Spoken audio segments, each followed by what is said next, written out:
નમસ્કાર વિદ્યાર્થી મિત્રો, આજના વિડીયોની અંદર આપણે ધોરણ 3 વિષય અંગ્રેજીની ત્રિમાસિક કસોટી માટેના મોસ્ટ એમપી પેપરનું સોલ્યુશન કરીશું. મિત્રો તમને અંદર બતાવીશું કે કેવા પ્રકારના પ્રશ્નો આવશે, તમારે કેવું કેવું પૂછાશે, એ સંપૂર્ણ ચર્ચા આપણે આજના વિડીયોની અંદર કરવાના છીએ. તો મિત્રો ખાસ ધ્યાનથી વિડીયોને અંત સુધી જોજો. બીજા મિત્રોને શેર કરજો અને આવા ઉપયોગી વિડીયો માટે આપણી ચેનલને સબસ્ક્રાઈબ કરી દેજો. ઓકે મિત્રો, જુઓ પહેલાં તમારે વિકલ્પો આવશે, જેમાં પહેલું છે જુઓ લાયન શબ્દનો સાચો સ્પેલિંગ કયો છે. તો એનો જવાબ આવશે મિત્રો ઓપ્શન બી. ઓકે, પછી બીજું છે આકાશમાં કોણ ઉડી શકે છે. તો આમાં જુઓ નીચે ટોર્ટોઇઝ આપેલ છે એટલે કે કાચબો, બીજું ફિશ એટલે માછલી, સીમાં છે સ્વાન એટલે કે હંસ અને ડીમાં છે કાઉ એટલે ગાય.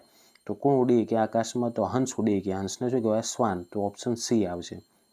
ત્રીજો રોકેટ શિપ ક્યાં જાય છે? તો એમાં સી જવાબ આવશે, ટુ ધ મૂન એટલે કે ચંદ્ર ઉપર. ચોથું ડૉક્ટર ક્યાં જાય છે? તો હોસ્પિટલમાં એટલે ઓપ્શન સી આવશે. પાંચમું 10 એટલે કે 10 પછી કયો અંક આવે? તો કે 11. 11ને અંગ્રેજીમાં શું કહેવાય? 11. તો એમાં સી જવાબ લખવાનો. ઓકે, પછી તમારે નીચે આપેલ શબ્દોનું મેટર એટલે કે ધાતુમાં અને પ્લાસ્ટિકમાં વર્ગીકરણ કરવાનું છે.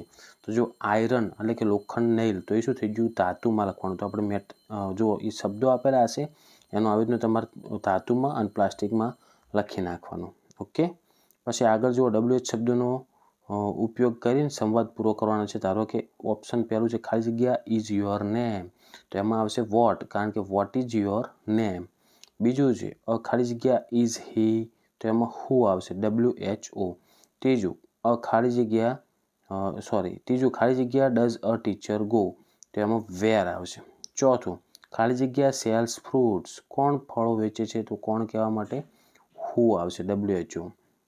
અને પાંચમું ખાલી જગ્યા ઇઝ ઇન ધ લેક, મતલબ કે what is in the lake. Okay, પછી આગળ જો મિત્રો ખૂટતી સંખ્યા અંકોમાં લખવાની અને નીચે અંગ્રેજીમાં પણ સ્પેલિંગ લખવું. તો જુઓ પહેલું 8, પછી શું આવશે? વચ્ચે 9 આવશે. તો પહેલાં અંકમાં 9 લખવાનું. 9ને અંગ્રેજીમાં શું કહેવાય? 9. તો 9નો સ્પેલિંગ શું થાય? NINE. તો એ આપણે લખવાનું. એવી રીતના બીજામાં જુઓ પહેલું, બીજું, પછી ખૂટતું શું આવશે? 3. તો એમાં 3 લખીને એનો સ્પેલિંગ 3 લખવાનો. પછી ત્રીજા પ્રશ્નમાં 5, પછી ખાલી જગ્યા ને પછી 7, તો 2 વચ્ચે શું આવે? 6 આવે. તો 6ને અંગ્રેજીમાં શું કહેવાય? 6. તો અહીંયા 6 લખવાનું. ચોથું એમાં ખાલી જગ્યા પછી 5 અને 6, તો 4 આવશે. તો અહીંયા 4 લખવાનું. ઓકે, પાંચમામાં મિત્રો 9 આવશે એટલે 9 લખવાનું. પછી છે પહેલું અ ડોન્કી સ્ટાર્ટ્સ ટુ, તો એમાં જવાબ આવશે બ્રેવ. ઉપર કાઉન્સમાંથી શબ્દો પસંદ કરીને લખવાના. બીજું the pocket ship is going on the, તો એમાં જવાબ આવશે મૂન. ત્રીજું આ ડૉક્ટર ગીવ્સ ખાલી જગ્યા તો મેડિસિન એટલે કે દવા. ચોથું આ ફાર્મર ગોઝ ટુ હિઝ ખાલી જગ્યા તો ફાર્મ. અને પાંચમું સ્વાન્સ હેવ ખાલી જગ્યા તો વિંગ્સ એટલે કે પાંખો હોય છે. ઓકે, પછી તમારે જોડકા જોડવાના છે, જેમાં જુઓ ટીચર શું કરે? તો કે શાળામાં ભણાવે છે, તો ઓપ્શન સી આવે. બીજું જુઓ ફાર્મર, તો કે ખેડૂત થાય, તો ખેડૂત શું કરે? કે ખેતર ખેડે છે, તો ઓપ્શન એ આવે. ત્રીજું ડૉક્ટર શું કરે?